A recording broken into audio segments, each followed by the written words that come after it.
ዛሬ ላለብን የግማሽ ፍጻሜ ቻምፒየንስ ሊግ ጨዋታ ላይንአፕ እንሰራለን። አባቴ ትላንት ምን አይነት ደስ እስካሁን አይቷል። ፈገግታው አልወረደም ነው ምን ገባለ።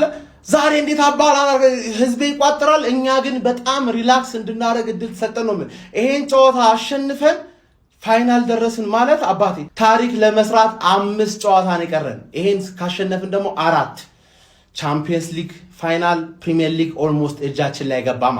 ትላንት ምን አይነት ምሽት ነበረ ነው የምልህ። ኤቨርተን የልጅነቴ ገባሽ አይደል?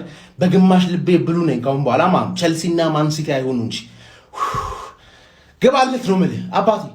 ሳንፈራ ለማሸነፍ ሳንፈራ እንደ ፉላም ነው የምንገባው። ገባ አይደል? በረኛና ተከላካዮቻችን 2 ተከላካይ ጋብሪኤል ሳሊባ ግድ ነው። ራያ ጋብሪኤል ሳሊባ ትገባለህ፣ የተለመደ ነገር ነው።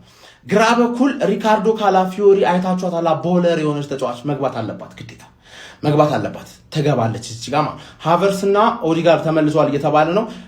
በቀኝ በኩል ቤን ዋይት ነው መግባት ያለበት ብለህ የምታስብ ብዙ ሰው ሊቃጠል ይችላል። ያው ሊንካፑን አይተዋልና እኔ ግን ማን ነው ሉክማን ምናምን እንደባለፈው እድል አግኝቶ አሁን ዋጋ ቢያስከፍለንስ ማን ሂንካፔን እዚህ ጋር ታስገባዋለህ። በዚህ በኩል አናጠቃም፣ በቃ አናጠቃም። ሳካ አለችልህ፣ ተረዳኝ አይደል?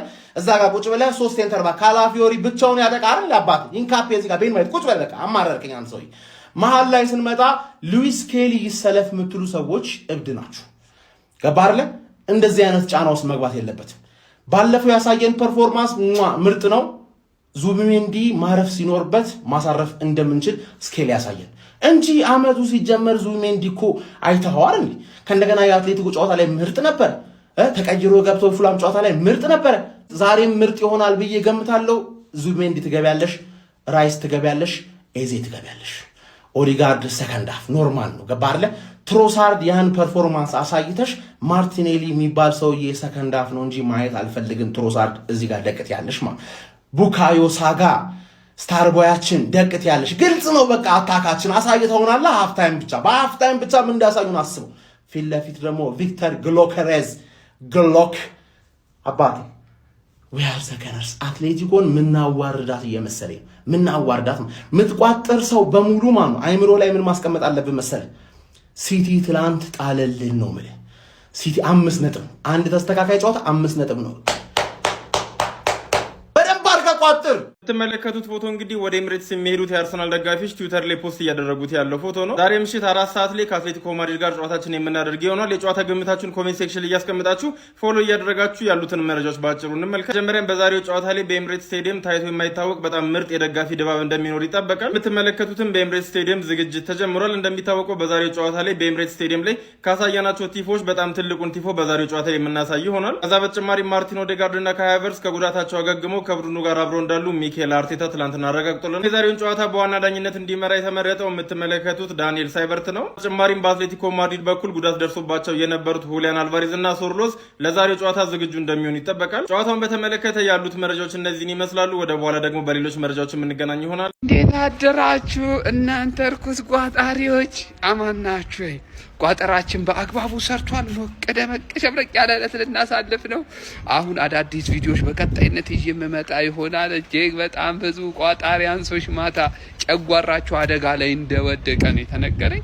እኛ ምን አገባን? ማን አባታችሁ ቋጥሮ አላችሁ? በመጀመሪያ ይመለከተናል አይመለከ ገና ጨጓራ እየተላላጠ ሆስፒታል ለሆስፒታል ነው የምትመላለሳት። አደብ ግዛ። መቋጠርህን ምን አባ ገባ አንተ የለህበት። ምንድነው የሚያስቋጥር? እንዴት እኮ ነው አቃጥለው እኮ ሊደፉኝ እኮ ነው ሊደፉኝ ማለት ነው። ለማንኛውም ጀምአው ዛሬ ከአትሌቲኮ ጋር ወሳኝ ጨዋታ አለን። እሱን ያስታከከና ሌሎች አዳዲስ መረጃዎችን ይዤ በቀጣይነት መመጣ ይሆናል። እንኳን ደስ አላችሁ ፍልስስ ብላችሁ አሉ። ዛሬ አትሌቲኮን የግድ ነው እንሰጣታለን። ጀምአው እንዳታስቡ ይሰጣታል።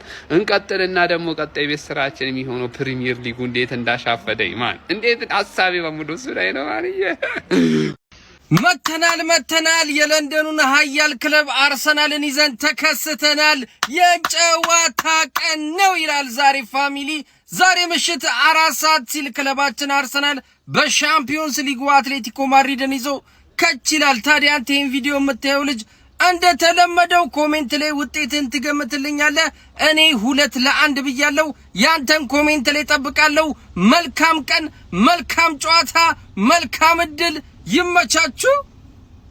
የጨዋታ ቀን ሀቢቢ በጧቱ ነው ከቻልኩት ግምትን ደቃር በደንብ ይማማቅ ቪዲዮ ኮፒ ሊንክ ሪፖስት ይደረግ አዳር ምን እንዳደረግን አይታል ምን አቅማችን ፓወራችን የቋጠሮ ቅዋችን ምን እንደሆነ አይታል ሶ ዛሬ አትሌቲኮ እንለጥፋለን ምንም ጥያቄ የለውም ኮሜንት ላይ ግምትን ጣል አድርግልኝ ስንት ለስንት እናሸንፋለን ለአንድ ለሁለት ለሶስት ለአምስት ሰው ሽልማት አለኝ በቃ ትናንት ደስ ብሎ ነው ያደርኩት ሀቢቢና ግምታችሁ ይቀመጥ ቪዲዮ ኮፒ ሊንክ ይደረግ ትለጥፋለች አትሌቲኮ ሌላ ምንም አይነት ነገር መስማት አልፈልግም አትሌቲኮ ለጥፋለን ቅዳሜ ወስታም ለጥፋለን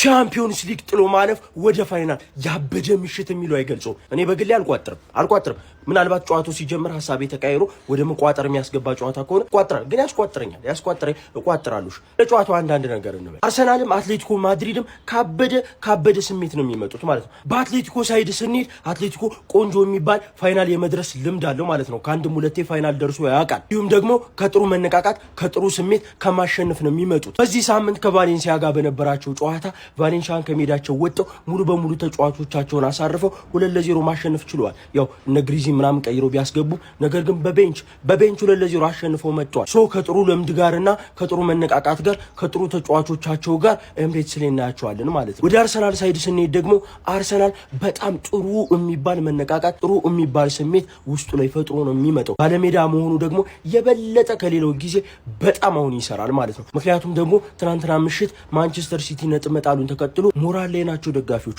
በጣም ሙቀት ነው ሊበሉ ነው የሚመጡት ሊጎርሱ ነው የሚመጡት አትሌቲኮ እዚህ ዝግጅትን ታሳየኛለህ መቼም ሆቴል ከያዛችሁበት አካባቢ ወከቦን ጮቱን ሰምተሃል እንዲሁም ደግሞ በጥሩ መነቃቃት ማሸነፍ የሚባለው ዊኒንግ ሜንታሊቲውን ይዞ ነው የሚመጣው ፉልሃምን 3-0 ግርፍ አድርጎ ነው የሚመጣው ሲቀጥል ደግሞ ከ2006 በኋላ ነው ፋይናል ከደረሰ ፋይናል የሚደርሰው ሶ ይሄ ሁሉ ስሜት ይሄ ሁሉ ሞራል ይሄ ሁሉ መነቃቃት ይሄ ሁሉ አልሸነፍ ባይነት ብቻ በሁለቱም ሳይድ ሃርድ ጭዊ እንደምናይ አልጠራጠርም ማን ያልፋል ቋጥረንም አልቋጠርንም የሚያልፈው ስለሆነ የሚያልፈው ከጨዋታ በኋላ እናወራበታለን ድል ያያሉ ክለባችን ማንቸስተር ዩናይትድ ግሎሪ ማን ዩናይትድ ያው ቀጣይ ፋይናል ምን ደርሰውኛ ስለሆነ ነው ይመቻችሁ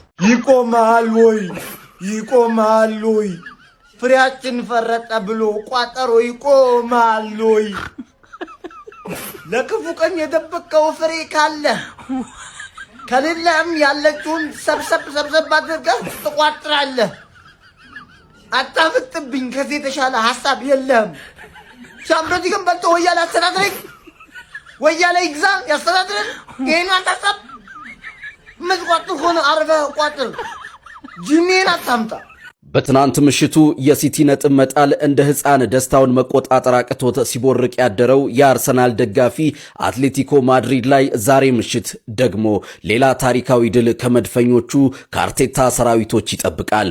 በእርግጠኝነት የትላንቱ ሌሊት አልነጋ ብሏቸዋል። የዛሬውም ቀን ፍጹም ረዝሟል። ምሽት 4 ሰዓትን ተወዳጁን ክለባችሁን ለማየት ጓጉታችኋል። ታዲያ እንዲህ የጓጓችሁለት ውጤት ምን ሊሆን ይችላል? ፎሎ እያደረጋችሁ ግምታችሁን ጻፉልኝ። መልካም ጊዜ።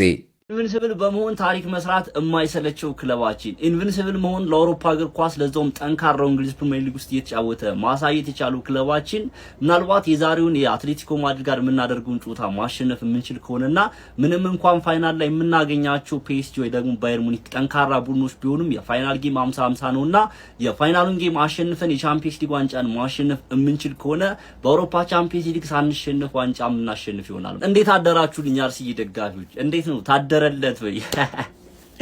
ፈካረካ ሞቅ ደመቅ ያለ ቀን እያሳለፍን ነው። ሞቅ ደመቅ ያለ ቀን ይሁንላችሁ። እቺ ቪዲዮ 3 ጊዜ ኮፒ ሊንክ በማድረግ ኮሜንት ሴክሽን ላይ ጨዋታ ግምት የፈለጋችሁትን ነገር በመጻፍ ማለት ነው። እስኪ ስለዚህ ጨዋታ አንዳንድ ነገሮችን እናንሳ። አልኳችሁ ዛሬ ከአትሌቲኮ ጋር የምናደርገውን ጨዋታ በሜዳችን አሸንፈን ወደ ፍጻሜ ማለፍ የምንችል ከሆነ የፍጻሜ ጨዋታ 50-50 ነው። ለፍጻሜ ማለፍ በራሱ የሆነ ታሪክ አለው። ከ20 ዓመት በኋላ ነው ወደ ፍጻሜ የምናልፈው ማለት። ፍጻሜ የደረሰ ቡድን 50-50 ነው። የኛ ጨዋታ ደግሞ ከባየርንና ከፒኤስጂ ጨዋታ ሜቢ አጌንስት የሚሆን ከሆነ ይህንን ጨዋታ ተቋቁመን ማለት ነው ማሸነፍ ልንችል እንችላለን። ፔናልቲም ደርሰን እድላችንን መሞከር መቻል አለብን። በአውሮፓ ቻምፒየንስ ሊግ ታሪክ ምንም አይነት ዋንጫ አሸንፈን አናውቅም። ምናልባት እቺ አጋጣሚ ታሪክ የምንሰራባት አጋጣሚ ልትሆን ትችላል። የዲያጎ ሲሞኔ አትሌቲኮ ማድሪድ እንደሚያመለክተን ዳታ ከሆነ የእንግሊዝ ቡድኖችን ሲገጥም ከቅርብ ጊዜያት በኋላ ትንሽ የሚቸገር ይሆናል። በተከታታይ 6 ወይ ደግሞ 7 ጨዋታ ዳታ የለኝም ብቻ ማሸነፍ አልቻለም። በአንጻሩ ደግሞ በዚህ ሰዓት የእንግሊዝ ፕሪሚየር ሊግ ኃያል ቡድን ብንለው ማጋነንም አይሆን የፕሪሚየር ሊጉ መሪን ዋንጫ ለመብላት ትንሽ ነገር ነው የቀረን ፕላስ በሻምፒዮንስ ሊግ የምንወዳደረው ብቸኞቹ ቡድን እኛ ነው። ይሄ ቡድን ደግሞ ከስፔን ቡድኖች ጋር ያለፉትን ዳታዎች እንመለከት ወደ 7 ነው 8 ጨዋታዎች ብቻ ዳታው ስፔሲፊካሊ የለኝም ግን ብዙ ጨዋታዎችን አሸንፈን አንድ ጨዋታ ነው አቺ ወጣ ነው። የስፔን ቡድኖች ጋር መግጠም ምናምን ይመቸናል ማለት ነው። ማንንም ዲያጎ ሲሞኔ ምን አይነት አጨዋወት ይዞ ሊመጣ ይችላል? በ5-4-1 ወይ ደግሞ በ5-3-2 ማለት ነው። በሎው ብሎክ ጥቅጥቅ ብሎ ኮምፓክት ሆኖ ሴንትራል ስፔስ እንዳይኖሩ ምናምን በቃ ለመከላከል ነው። በሎው ብሎክ የተከላከለ ካውንተር አታክ ለማጥቃት ነው የሚሞክረው። በእርግጠኝነት ከዚህ የተለየ አጨዋወት ይዞ አይመጣም ዲያጎ ሲሞኔ። ከምንም ተነስተው ጌም ቼንጀር ሊሆኑ ይችላሉ ብዬ የማስባቸው ሁለት ተጫዋቾች ናቸው። ሉክማን ያው እንደባለፈው ሽባ ያርግልን ትላለህ። ባለፈው በጣም ጥሩ አልነበረም። ዛሬም እንደማይሆን ተስፋ እናደርጋለን። ሁለት ተጫዋቾች ናቸው ግሪዝማን እና አልቫሬዝ። የአልቫሬዝን ኳሊቲ ታውቃላችሁ፣ በጣም ቨርሳታይል ነው። ከፈለገው አይነት በማይመች ሁኔታ ውስጥ ራሱ ወደ ጎል የሚሞክራቸው ኳሶች በጣም አደገኛ የሚባሉ ናቸው። ከየትኛውም ቦታ ሆኖ ወደ ጎል መሞከር ይችላል። ያገኛቸውን ድሮች በአግባቡ መጠቀም ይችላል። ድሪብል ነው ልጅ ወደ ኋላ ድሮፕ ያደርገ መጫወት ይችላል። አልቫሬዝን መፍራት አለብን። ግሪዝማንም እንደዚህ በጣም ሮቴት ሲያደርግ ነበር። ተመልክታችሁት ከሆነ አደገኛ የሚባሉ ቻንስ ክሬት ያደርግ ነበር። ሁለቱም ተጫዋቾች ሞር ማርክ ማድረግ መቻል አለብን ብዬ ነው የማስበው። ፕሬሲንጋችን በደንብ የተስተካከለ መሆን አለበት። ምናልባት ፕሬስ በምናደርግበት ጊዜ የተሻለ ነገር ልናገኝ ይችላል። በእኛ በኩል አስተላለፋችን ምን ሊመስል ይችላል? ከዛ በፊት በጣም ደስ ያለኝ ነገር ቡካዮ ሳካ በዚህ ጨዋታ ሙሉ ለሙሉ ፊት በመሆኑና ለዚህ ጨዋታ በመድረሱ በጣም ነው ደስ ያለኝ። እግዚአብሔር ነው የምላችሁ ቡካዮ ሳካ በዚህ ሰዓት በጣም ከሚያስፈልግ